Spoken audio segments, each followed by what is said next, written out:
గృహం కట్టగలనని. ఎందుకంటే నా ఇది ఈ ఊరు కాదు, ఎక్కడో పుట్టాను, ఎక్కడో పెరిగాను. కానీ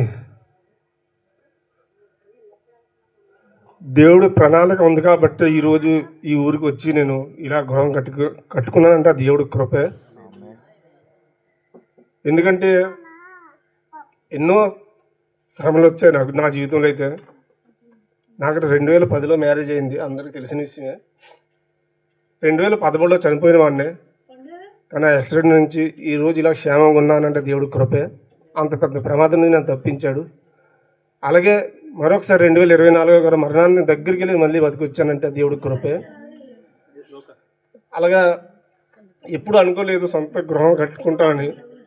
ఎవరు సహాయం లేకుండా, ఎవరి దగ్గర నేను రూపాయి అడగకుండా నా సొంత కష్టాజీవితంతో నేను నా భార్య కష్టపడి గృహాన్ని కట్టుకున్నామంటే అది దేవుడి కృపేనండి.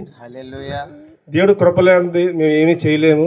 ఎంతోమంది గృహం కట్టాలని ఆశపడతారని కట్టలేరు, ఎందుకంటే వాళ్ళ పట్ల దేవుడి కృప ఉండదు కాబట్టి. నా పట్ల ఈరోజు దేవుడి కృప ఉంది కాబట్టి నేను ఈ గృహాన్ని కట్టగలిగాను, అది దేవుడి కృపే.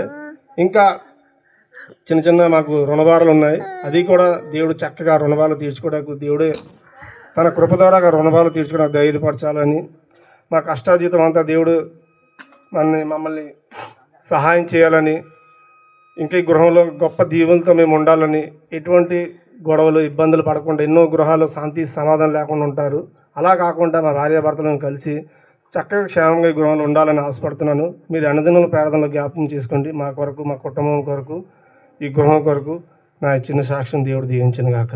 ఆమేన్. హల్లెలూయా.